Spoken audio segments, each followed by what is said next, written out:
Doctor गावातल्या एकाला सुद्धा असं वाटत नाही की तुम्ही गाव सोडून जावं म्हणून. तुम्ही मला फक्त सांगा मी असं काय करू ज्यानं तुम्ही गाव सोडून जाणार नाही. तर थांबा.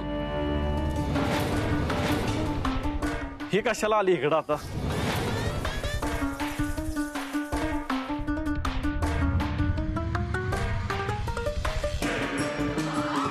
घ्या आली बघा. तू तर काय बोलूच नकोस आता, म्हणू नकोस डॉक्टरांनी बोलवलं म्हणूनच आले. हिला काय, हिला कुठं राहायचंय गावात? आजारी पडली तर जाईल मुंबईला. अरे पण गावकऱ्यांचं काय?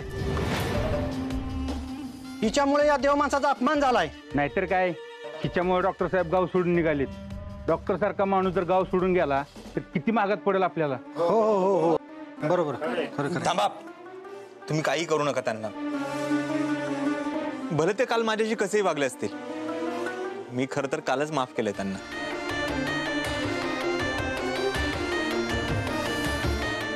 बघितलंस का? म्हणजे बघितलंस किती मोठ्या मनाचा माणूस आहे.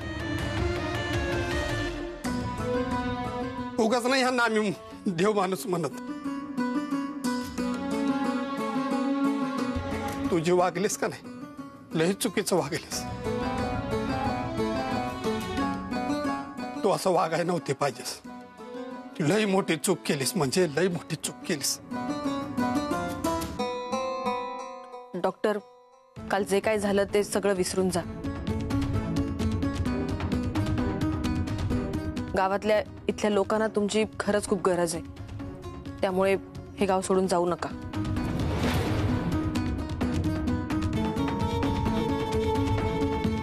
घ्या डॉक्टर. हा आता मंजू पण म्हणली की गाव सोडून जाऊ नका म्हणून. झालं गेलं जा विसरून.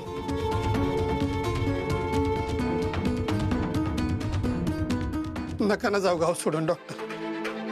तुम्ही गेलात तर कसं होईल गावात? नाही नाही सोडा बघू बॅग तुम्ही आधी. कुठं बी जायचं नाही, इथंच राहायचं गावात. ठरलं तर मग डॉक्टर आता गावात कुठं बी जाणार नाही. डॉक्टर हा तुम्ही सांगा की तुमच्या तोंडाने.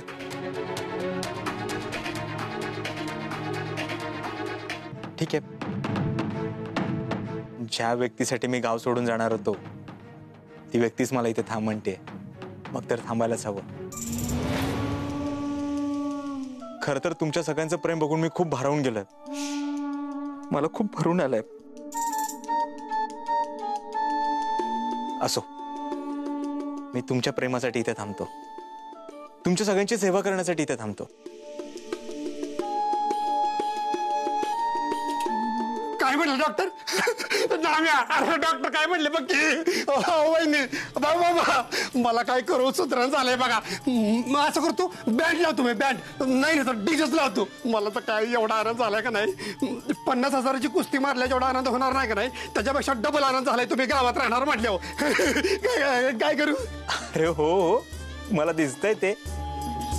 बरं चला, मी माझ्या कामाला लागतो. हो चालतंय की. अरे डॉक्टर कुठं बी जात नाहीत, हे गावात राहणार आहेत. एवढा आनंद झालाय का नाही पण तुम्हाला आधीच सांगून ठेवते. पण हितनं पुढं डॉक्टरांना कोणी आडवं तिडवं बोललं, त्यांच्या संशय बिंशय घेतला का नाही त्याला जाग्याचा आडवा करेन एका भुकीतच.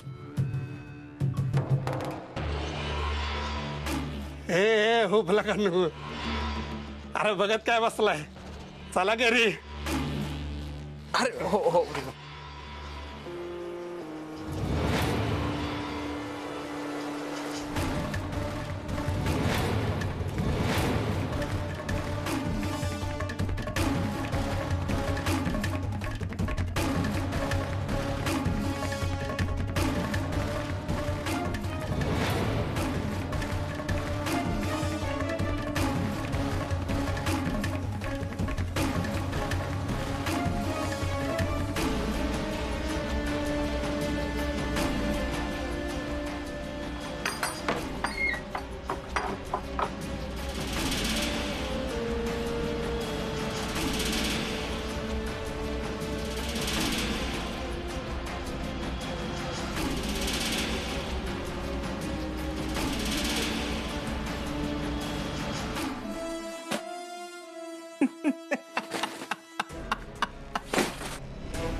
या लोकांना वाटलं मी खरंच गाव सोडून चाललो.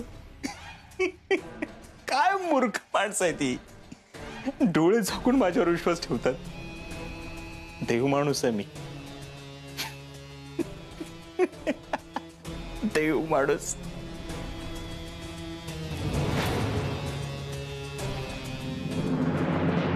यार 25 रुपये. हा 25 रुपये लिहून ठेव.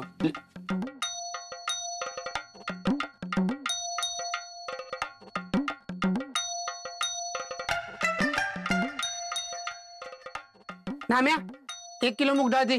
सचिन 50 रुपये. ए नाम्या, अरे मूग डाळ दे की 1 किलो. संपली या. अर्धा किलो वाटाणा दे. संपल्यात. अर्धा किलो गुळ दे. ते बी संपलंय. 1 किलो शेंगदाणा दे. संपल्यात. कपडा धुवायचा साबण दे 3. ते बी संपलं. ए हो भला का.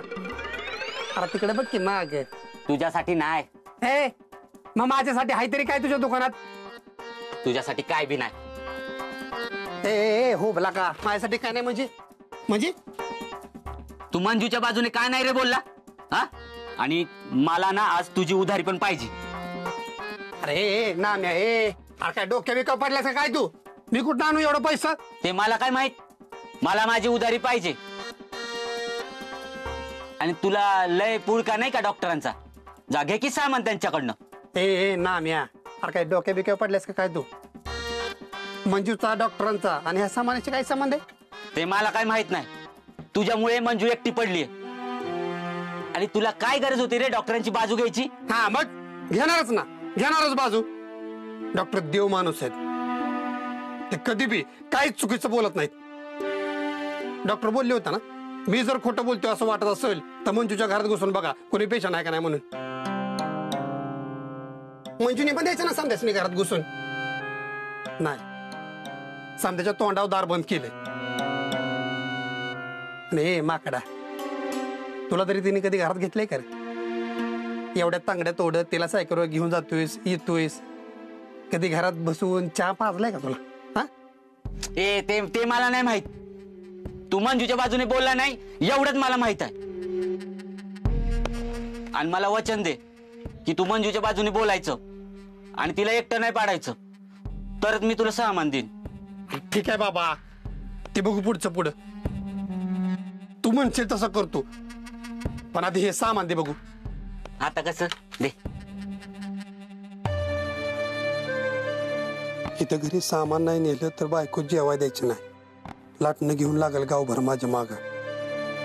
आणि ह्याला मंजूचं पडले. डॉक्टर म्हणतात तसं खरंच कोणी असेल का तिच्या घरात. अगो मंजूने डॉक्टरांना थांबवलं हे लय चांगलं केलं नाही का. होय तर मला तर टेन्शनच आलं होतं. तुला कधी कशाचं टेन्शन येत नाही असं झालंय का. मंजू ये बस की. काय ग आजे, झाला का तुझा चहा. कोण ग तू. मी नाही तुला ओळखत. तू नको बोलू माझ्याशी. मंजू डॉक्टरांना थांबवलं हे बरं केलं बया. त्याचाच राग आलाय मला. तुला कुणी ग मोठेपणा करायला सांगितला होता. चांगली चालली होती बॅट तर त्या कंपाऊंडरला कशाला अडवलंस. अगं मी कुठं अडवलं आजे. अख्खं गाव अडवत होतं त्यांना. गावातल्यांचं नको मला सांगूस. त्यांना नाहीत काय काम करायचं कुसळ एवढं नावाला. आणि तो कंपाऊंडर एवढा बनवतोय गावाला. आणि तू बी त्याचीच रिवडलेस. बोलू नकोस मायाशी. आय कशाला तिच्यावर रुसतीस. आपल्याला गावाला डॉक्टरांची गरज आहे. का तो यायच्या आधी आपण काय भाकरी कालवण्याच्या ऐवजी शेण खात होतो. ती काय गरज आहे त्याची. अगो तुम्ही कशाला नादाला लागताय आत्यांना. चला आतमध्ये. मंजू तू बस चहा पाठवते यांच्याकडनं. काय नको तिला आपल्या घरचा चहा. लय त्या कंपाऊंडरची बाजू घेते ना. जमाना त्याच्याकडनं घ्या जास.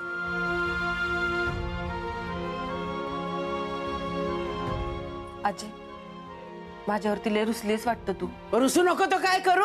त्या कंपाऊंडरने एवढा त्रास दिला तुला आणि तू त्याला थांब म्हणलीस वय. आणि तो बी मुर्दा लगेच थांबला. त्याच्या बी मनात नसेल जायचं, पण जायचं नुसतं नाटक केलं असेल मुडद्यानं. ते मला नाही माहित. पण तू बघितलंस ना, अख्खं गाव त्याच्या बाजूने बोलत होतं. त्याला मी तरी काय करू ग? आजी तुला खरं सांगू का, मी गावाकडची जमीन विकायला आली. मला पैशांची लय गरज आहे, आणि त्यात आता माझं नाव खराब होत चाललंय. लोक माझ्याबद्दल वाईट साईड बोलतायत. त्यांनी जर मला मदत करणं बंद केलं तर मी काय करू आजी? कोणाला सांगू, कोणाची मदत घेऊ? मी रस्त्यावरती येईल ग. तू बघितलंस ना, माझी खरंच काही चूक नव्हती, आणि तो डॉक्टर त्याची बी चूक मान्य करत नव्हता, म्हणून त्याला मी थांबवलं ग. एवढं कसलं मान्य करतोय? नाक कापलं तरी भोक आहे अशी गत आहे त्या मुडद्याची. तू नको काळजी करूस, वाईस थांब. तो घावदीच माझ्या तावडीत, मग बघतीस त्या कंपाऊंडर कडे.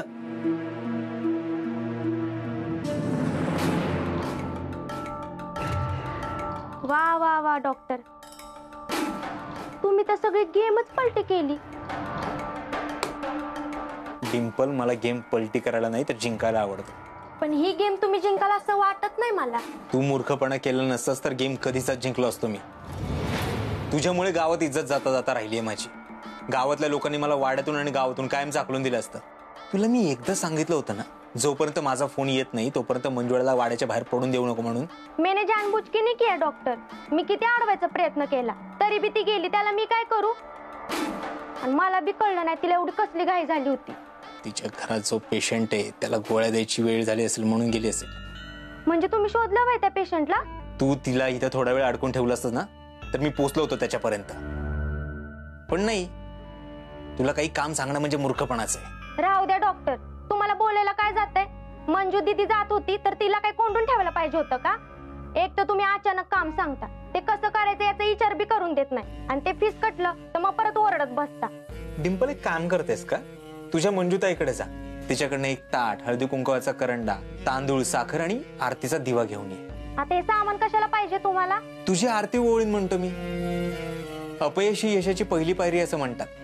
पण कितीही अपयश आलं तरी तू घाबरू नकोस. तू तुझं काम करत राहा आणि डॉक्टर अजित कुमार देवची अशीच वाट लावत राहा. का तुला नजर लागू नये म्हणून लिंबू मिरची ओळून टाकू तुझ्यावरून? बास ना डॉक्टर, किती बोलाल.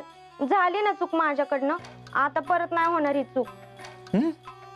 Thank you so much Dimple. आता नमिवलं ना मंजू ताईला सगळ्यांपुढं. तिने एवढा तमाशा केला होता, त्याचा बदला घेतलाच ना तुम्ही. ती स्वतःच तुम्हाला थांबा म्हणाली, मग कशाला मला टोमणं मारताय? कारण तिला नमवून माझा काही एक फायदा झालेला नाहीये. जोपर्यंत तिच्या घरात कोण आहे आणि ती हे सगळं का लपवतीये हे कळत नाही तोपर्यंत माझ्या मनाला समाधान मिळणार नाही. माझ्यामुळे शोधून काढता आलं नाही ना मंजू दीदीच्या घरात कोण आहे. आता मी शोधून काढते की नाही बघा. तू शोधून काढ किंवा काढू नकोस, पण जोपर्यंत मी ते शोधून काढत नाही तोपर्यंत मी शांत बसणार नाही. त्यासाठी मला कितीही खालच्या पातळीवर उतरावं लागलं तरी चालेल. रानातल्या बोरीला वाजून आली थंडी, काट्यातून लगडली बोरेसात खंडी. वळणा, मी तुला सांगितलं होतं ते गिऱ्हाईक आलंय. एक मिनिट, एवढी कविता कंप्लीट करते आणि मग येते. बरं ठीक आहे. डॉक्टर या ना, या बसा. ओळखलं का? दिवाळी तुम्ही घरी आला होता, ते मुलाच्या हाताला भाजलं होतं ना, त्याच्यावरती इलाज करायला. हो ओळखलं. तुम्ही इथे कसं काय?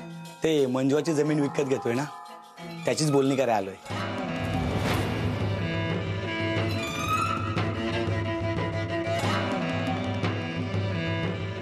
नाही, कसं शक्य आहे? म्हणजे ती जमीन तर मी विकत घेणार होतो. ऍक्च्युली गावातल्या गरीब लोकांसाठी मला तिकडे हॉस्पिटल बांधायचं होतं. म्हणजे त्यांनी मला कबूलही केलं होतं ती जमीन मलाच विकतील म्हणून. पण काय सांगता? मलाही काहीच सांगितलं नाही संजूने. हा, त्यांना वाटलं असेल गावातल्या गरीब लोकांसाठी डॉक्टर हॉस्पिटल बांधतायत, पैसे देतील न देतील. पण मी त्यांना सांगितलं होतं, तुम्ही पाहिजे तेवढा आकडा सांगा, मी पैसे द्यायला तयार आहे. गावातल्या लोकांच्या भल्यासाठी मी हवा तेवढा खर्च करू शकतो. तुम्हाला ती जमीन घ्यायची ना, बिनधास्त घ्या. काय गावातल्या लोकांच्या भल्याचा कोणीच विचार करत नाही. आता तुमच्या मुलाला त्या दिवशी फटाक्याने भाजलं होतं, थोडं होतं म्हणून ठीक आहे, जास्त असतं तर गावात दुसरं हॉस्पिटल नाहीये, कुठे उपचार केले असते? गावातले लोक ना विचारच करत नाही. असो, तुम्हाला ती जमीन घ्यायची बिंदास घ्या. थंडी आली पेटवा अगटी, शेका हात गार, शेकता शेकता तोंडात टाका, ओल्या शेंगा चार.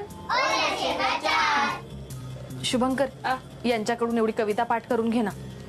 घेतो, मी आलेच. हा नाही नाही डॉक्टर, अहो तुमच्यासारख्या देवमासला हवी असली जमीन मी विकत घेईल का? कॅन्सल. 1000 प्लॉट पडले गावात, मी घेईल दुसरा कोणता तरी. येऊ मी? बरं, मी येतो सोडायला. चला.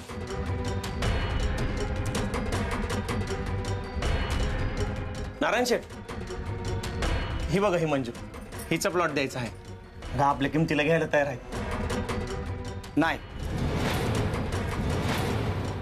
डॉक्टरांना देतो म्हणून कबूल केलेला प्लॉट मी नाही घेऊ शकत. आणि तुला पण कळलं पाहिजे संजू, जी जमीन विकली गेली ती तू कशाला लोकांना दाखवतोयस? मी नाही घेऊ शकत तुमची जमीन. डॉक्टर, येतो मी. नारायण शेठ, नारायण शेठ. मंजुळा, मी म्हणालो होतो ना ती जमीन मी विकत घेतो, मग तुम्ही दुसरं गिऱ्हाईक का शोधताय? त्यासाठी तुम्हाला हवे तेवढे पैसे द्यायला मी तयार आहे. किती देऊ? ऍडव्हान्स देऊ का? पण प्लीज ती जमीन दुसऱ्याला नका विकू. डॉक्टर, ती जमीन माझी आहे. त्याचं काय करायचं आणि काय नाही करायचं ना, हे मी ठरवणार, तुम्ही नाही सांगायचं. ही जमीन मी गावातल्या कोणालाही विकीन, पण तुम्हाला विकणार नाही, कळलं?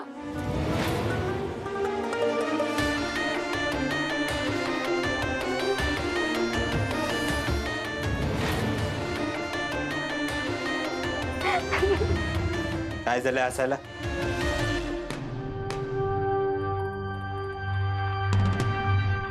तुमच्या तोंडापाशी आलेला घास निघून गेला ना डॉक्टर, अब क्या करोगे?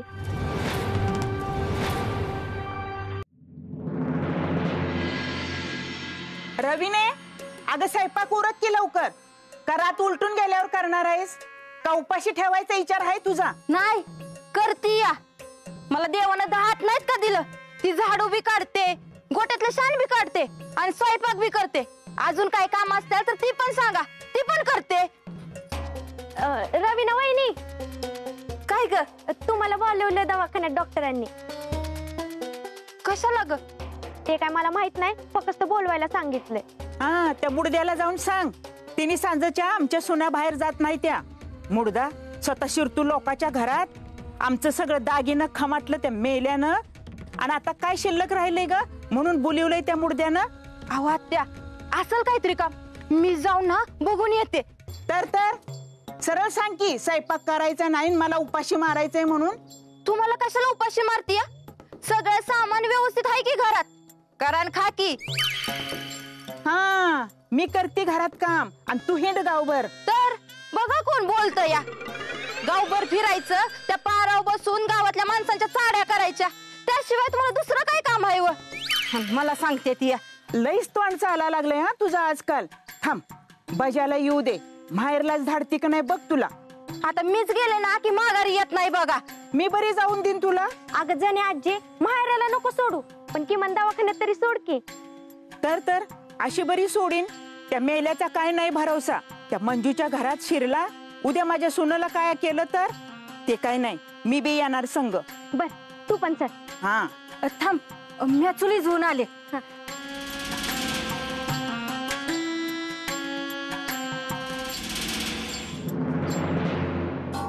डॉक्टर या वहिनी.